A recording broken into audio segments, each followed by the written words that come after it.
Let me ask you a question. How much time each day do you spend collecting water? After you carry that water home, how do you treat it? And how are you sure that water is safe to drink? Well, if you're like me, these are questions that we never really consider. But for many people around the world, these are questions that are asked on a daily basis. Consider that 1 in 10 people around the world, that's 750 million people, do not have access to clean water. In sub-Saharan Africa, that number is as high as 4 in 10 people. And to contextualize what 4 in 10 people looks like, I'd like you all to look at the person on your left. Look at yourself, and look at the person on your right. One of the 3 of you would not have access to safe water. Even more, that same percentage, 4 out of 10 people, do not have access to improved sanitation. Over the whole world, that's 2.5 billion people. 2.5 billion people. In sub-Saharan Africa, that number is as high as 7 out of 10 people. So now out of the 3 of you, the person on your left, yourself, and the person on your right, 2 do not have access to improved sanitation. Now you may be asking yourself, what does he mean by improved sanitation? Well, again, let me ask you a few questions. Does your bathroom have walls? Does your bathroom have a roof? Are you ever worried that the floor of your bathroom will collapse? Do you share your bathroom with other people? Does your bathroom have clean water and soap for you to wash your hands? Now, in a world where a lot of us get bent out of shape if the Wi-Fi is running slowly or the barista misspelled our name, others have more important issues. Okay, and I don't say this to belittle our own challenges and our own day-to-day problems, but to highlight the fact that there are 2.5 billion people around the world without access to sanitation. 750 million people around the world without access to clean drinking water. Now, many in my field oftentimes say that water is life. Water is life. This is a very strong statement. Without water, there'd be no life. But I think we can do better, and I think we need to do better. Because I think of water, sanitation, and hygiene as the 3 corners of a triangle. Without any one of those, that triangle collapses. And so for this reason, I say that water, sanitation, and hygiene are life. Water, sanitation, and hygiene are life. And these are the 3 issues I'd like to talk about with you today. But I don't want to inundate you with statistics, and I don't want to tell you a lot of sad stories, but the truth of the matter is they are sad stories. When you travel somewhere that they don't have access to clean water, or they don't have access to improved sanitation, this is a sad reality, and that's the truth. But what I do want to talk to you about today is my idea. And my idea is that students, like many of you in the audience, can have real and impactful and meaningful impacts on these issues. My interest in clean water got started when I was an undergraduate student. Like most college students, I kind of came to school and I didn't know exactly what I wanted to do with my life. But towards the end of my second semester, or my second year, I found inspiration. And his name was Dr. Arup Sengupta. I found inspiration from one of my professors. And Dr. Sengupta, I often tell people, he's the first great person that I've ever met in my life. And that's great with a capital G and person with a capital P. Dr. Sengupta and his team were working with the arsenic crisis in Southeast Asia. This is a crisis that threatens the drinking water quality of over 100 million people. If we were to translate that issue into our country, again, we'd be looking at 1 out of the 3 of you not having access to clean water and having no alternative supply. Well, in 2006, I had my opportunity to tackle this issue firsthand. Without quite knowing what I was getting myself into, I flew halfway around the world to West Bengal, India. In West Bengal, our team had installed arsenic treatment units throughout villages in peri-urban settings urban settings, and rural settings. And these units were great. They could be run without electricity or chemicals. They could be built with locally available supplies. And they could run for prolonged periods of time without any major intervention. Most importantly, they could selectively remove arsenic from the contaminated groundwater.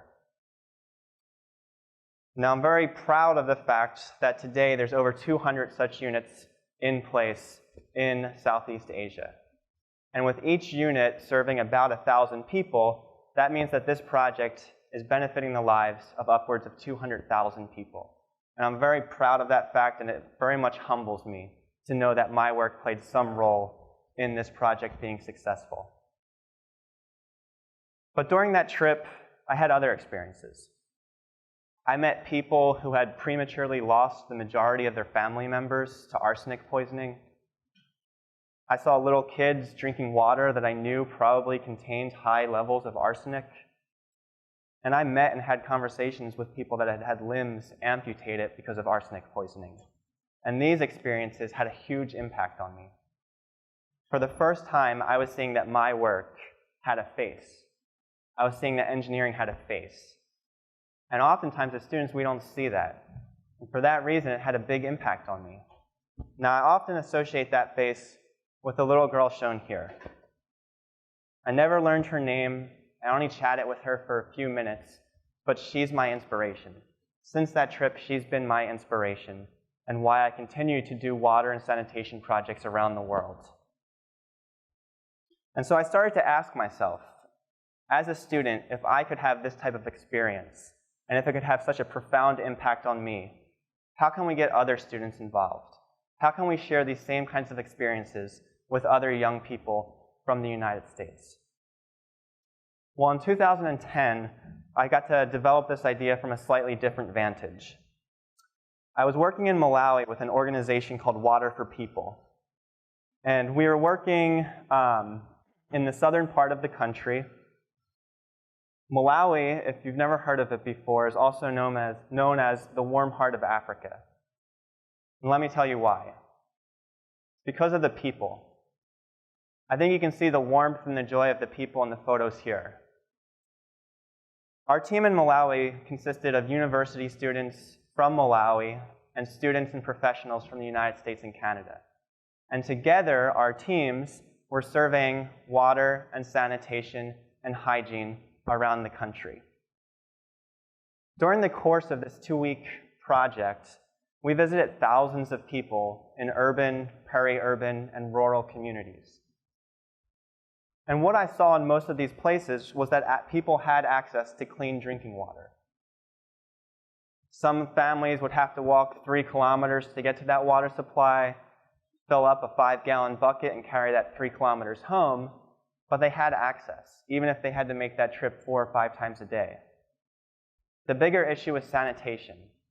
Most of the families that I met and spoke with shared their latrines with other families. Oftentimes, latrines had walls that were made of grass or plastic bags. They offered no privacy, no protection. The floors could collapse, and they can contaminate food and water supplies. But I'll always remember one village. It was on a day that was, very warm and very hot. Again, we're in the warm heart of Africa in Malawi. And we're in a very rural place, the sort of place where we'd come into one village, and we'd walk about 3 or 4 kilometers to the next village, meet with them, walk about 3 or 4 kilometers through cornfields to the next village, and so on. And so we came upon this one village, and I was kind of in a dark and sad mood because as we were walking through this area, most of the water supplies that we had seen had been vandalized and broken down, and they were no longer in use. But we came upon this one village, and all of a sudden that mood changed. We walked up, and all of a sudden dozens of people surrounded me, and this one young man, this one young high school student came up to me and he said, "I know why you're here. You want to see our toilet." And I was taken aback, and I said, "Who introduces himself to someone like this?" But I looked him in the eye, and I said, "You are absolutely correct. I would love to come see your toilet." So these dozens of villagers paraded me through their village. We went to the center of the village. and they showed me their toilet.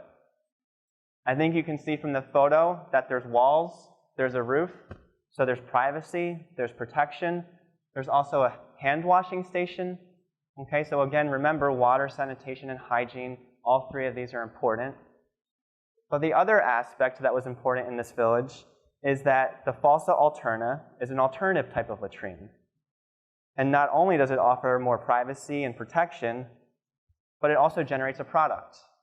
This latrine composts human waste. And in rural villages like the one that I was in, this compost becomes a fertilizer that they can use for their crops. So not only are they bettering their sanitation and improving their sanitation infrastructure, but they're getting an additional product out of it. Now, one of the other things that was really interesting to me in this village, just like in the United States, it's the same in Malawi, issues like toilets and latrines and poop are taboo. We don't talk about them. I'm guessing many of you don't talk about your toilets and what happens in there to your friends and family. But this village assumed that everyone that was visiting their location wanted to see their toilet. They were talking about the issue. And talking about the issue spreads awareness. What amazed me even more is that this toilet and other similar efforts had been driven by young people. Young students learned about alternative toilets in school. They brought that idea back to the village, and the community invested in alternative latrines like this one. What I was seeing with the Malawi and university students that we were working with was very similar, but now on a much larger scale. They were driving these efforts across their whole country. And so again, I asked myself, how can US students, how can young people in the US get involved in similar efforts? Well, the truth is that US students are getting involved in these efforts. And not only are they getting involved, but oftentimes they're leading them. How many of you have heard of the UMBC chapter of Engineers Without Borders? Raise your hands. Okay, that's a lot of hands going up in the audience. At least 50%. And that's great news. Well, I'm very proud of the fact that I'm a member of their team. And I'm very excited to be able to share some of their story with you here today. These young women and men are working on a clean water project in western Kenya. They're working in a village called Asongo. And in Asongo, there's about 500 residents. Okay? So our young students from UMBC are working on this project half a world away to benefit 500 people. They're seeing that their project has a face. They're finding that motivation for that project. Last year, EWB UMBC traveled to Asongo to assess the water quality, to survey the sanitation infrastructure, and to meet with the community, to sit down in people's homes and talk to them about water, sanitation, and hygiene. Now, I don't have time today to tell you all of the details of that trip and of their project, but if you're interested, you can always follow up with the chapter later on. During the trip, I also saw something else. Not only was I seeing toilets and water supplies, but I saw our young UMBC students growing and developing and incorporating aspects of the project into their own lives and into their own goals and to their own career plans. And this, to me, was the key. Well, I'm coming to the end of my talk. But before I finish, I want to share with you one of my fundamental beliefs. I believe that we all choose our professions from an innate desire to want to help people. You may be an artist or a historian or an engineer, but I believe that we all do what we do because we want to help people. Now, clean water and basic sanitation should be human rights. Unfortunately, the fact of the matter is that these are not yet human rights in some areas of the world.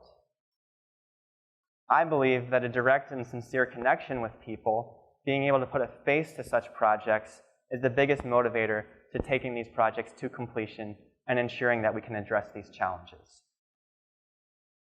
Now, I often tell my students that there's no such thing as a one-way street. Every street goes two ways. And this is important because not only are these young students from UMBC trying to improve water, sanitation, and hygiene issues around the world, but they're also fostering and growing their own sense of global duty and responsibility and awareness. And I believe that as this awareness grows and spreads to other young people in our community, in our region, and in our country, that I'm confident we'll be able to solve the world's water, sanitation, and hygiene challenges. That's my idea. I hope you'll promote it with me, and I hope you'll remember that water, sanitation, and hygiene are life.